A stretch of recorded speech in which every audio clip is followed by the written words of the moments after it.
কিন্তু উনি কিভাবে কোথা থেকে পেল যে এখানে মহানগর বিএনপির সাধারণ সম্পাদক ভারপ্রাপ্ত সভাপতি সম্পৃক্ত? উনাকে দুদককে প্রমাণ করতে হবে। এই ধরনের অসত্য বিভ্রান্তিকর তথ্য যারা দিচ্ছেন অথবা পরিবেশন করছেন, এটি কিন্তু প্রমাণ তাদেরকে করতে হবে। আমরা কিন্তু এটির পিছ ছাড়বো না এবং আমরা ইতিমধ্যে আইনগত ব্যবস্থা নেব এবং আমরা আমাদের অবস্থান থেকে বলছি এটি তাদেরকে প্রমাণ করতে হবে, নতুবা তাদেরকে ক্ষমা চাইতেই হবে। আমরা তো ওই চুরের দলকে বিতাড়িত করার জন্য যারা হাজার হাজার কোটি টাকা লুটপাট করে এই দেশ থেকে পাচার করেছে তাদের বিরুদ্ধে আমরা আন্দোলন করছি, আর আজকে আমাদের বিরুদ্ধে একটা অসত্য আজগুবি একটা সো স্ট্রেঞ্জ, এ ধরনের চিন্তাই করতে পারি না। প্রমাণ করতেই হবে এবং নতুবা তাদেরকে নিঃশর্ত ক্ষমা চাইতেই হবে, এটি আমাদের অবস্থান থেকে আমরা বলছি। আমি দীর্ঘ 20 বছর সিটি কর্পোরেশনে কাউন্সিলর হিসেবে ছিলাম আপনার চোখের সামনে, এবং এখানে যারা গণমাধ্যমে আছেন, আমাদের দলের সাধারণ সম্পাদক সহ আমাদের বিগত দিনের যে কর্মকাণ্ডগুলো সেটি তো আপনাদের চোখের সামনে। এরকম একটা সংবাদ আজকে শুধু আমাদেরকে আহতই করেনি, আমাদের কাছে এরকম মনে হয়েছে যে আমাদের বিরুদ্ধেও যদি এই ধরনের সংবাদ পরিবেশন হয়, সত্য অথবা মিথ্যা সেটা আপনারাও খুব ভালোভাবে জানেন, তাহলে ভালো মানুষের রাজনীতি করার আর জায়গা থাকবে না। তো তাহলে আমরা যাবো কোথায়?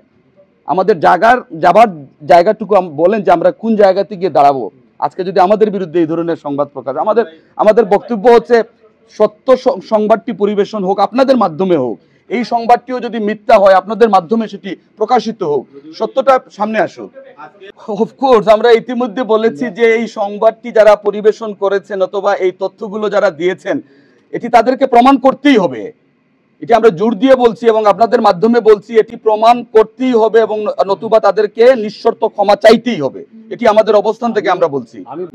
আমরা তো বলেছি এই এই এই এই আমাদের কাছে এই বিভ্রান্তিকর যে অপপ্রচারটুকু হচ্ছে, আমাদের কাছে যেটা মনে হয়েছে এই ধরনের অসত্য বিভ্রান্তিকর তথ্য যারা দিচ্ছেন অথবা পরিবেশন করছেন, এটি কিন্তু প্রমাণ তাদেরকে করতে হবে।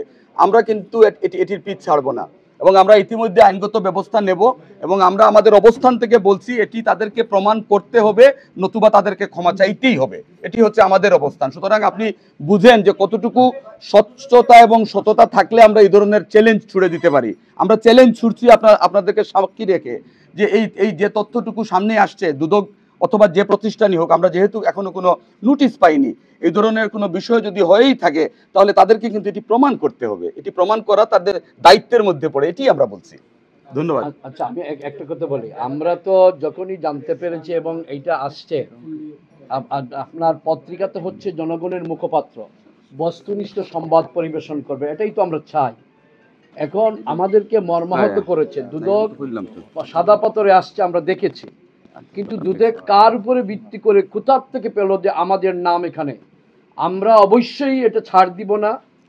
হুএভার হি ইজ, দুদক উনিও মানুষ আমাদের মতো, কিন্তু উনি কিভাবে কোথা থেকে পেল যে এখানে মহানগর বিএনপির সাধারণ সম্পাদক ভারপ্রাপ্ত সভাপতি সম্পৃক্ত? উনাকে দুদককে প্রমাণ করতে হবে।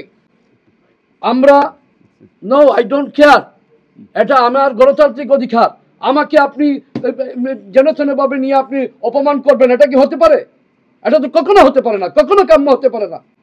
আমরা তো ওই চুরের দলকে বিতাড়িত করার জন্য যারা হাজার হাজার কোটি টাকা লুটপাট করে এই দেশ থেকে পাচার করেছে তাদের বিরুদ্ধে আমরা আন্দোলন করছি, আর আজকে আমাদের বিরুদ্ধে একটা অসত্য আজগুবি একটা সো স্ট্রেঞ্জ, এ ধরনের চিন্তাই করতে পারি না।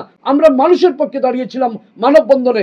আমরা তাহলে বিভাগীয় কমিশনার সাহেব ওই দিন বক্তব্য দিয়েছিলেন যে পাথর কোয়ারি খুলে দিতে হবে দেশের মানুষের বক্তব্য, সেটা বক্তব্য নিশ্চয়ই রেকর্ড করা আছে।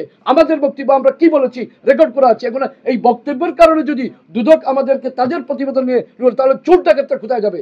তাহলে তো চোর ডাকাতরা এখান থেকে বাইরে হয়ে যাবে। ঠিক আছে, ঠিক আছে। আমরা আসলে অনেকক্ষণ কথা বলেছি, যদি প্রশ্ন না থাকে